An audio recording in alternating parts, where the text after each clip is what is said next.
I've always been a brave and charming girl. However, that's just my inner fantasy. Sometimes, reality hits you in the face. Belia. Ivy came out from nowhere and clasped my hand with hers. You came to school today. I thought you wouldn't. Out of everyone closest to me, only Ivy, my best friend, understands me best. And here I am.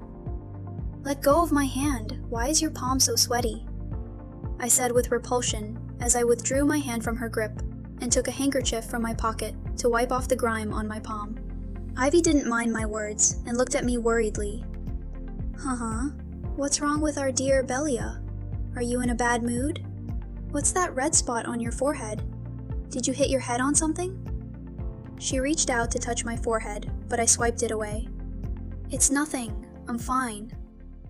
We both arrived at the corridor of our classroom and entered the class. It's so good to be in our final year. Ivy smiled as she sat behind her desk. Everyone's already talking about university.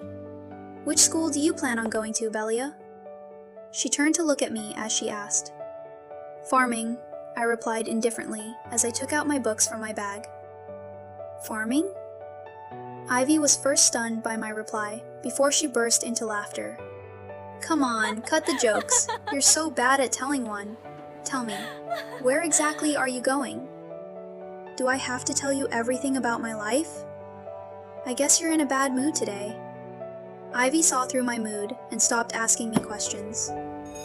The teacher soon entered the class, and the standing students immediately scurried back to their seats. However, the teacher's gaze wasn't fixed on the scampering students, but was instead settled on the big writing on the board that said, "Go to hell, Mrs. Giovanni. Your breath stinks." Immediately I saw those words. I knew that one of the male students must have written it, since they like to do this kind of prank. However, Mrs. Giovanni, our teacher for today, wasn't having it when she saw the sentences written on the board. She turned to the students seated below, her face brimming with anger as she asked, "Who wrote these words on the board?" Unfortunately for her, her question was answered with a dead silence. Who is going to explain this? Speak up, now! Seeing that none of the students were raising their hands to speak, Mrs. Giovanni slammed her hands onto the stand podium.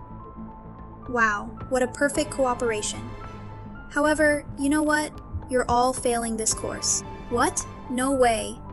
Words of dissatisfaction came out from everyone's lips. I am not going to ask again. Reveal the culprit right now, or the entire class suffers. How dare they say her breath stinks? She isn't going to forgive the culprit no matter what. So, who is it? The whole class was silent until a voice shouted, "It's Belia!"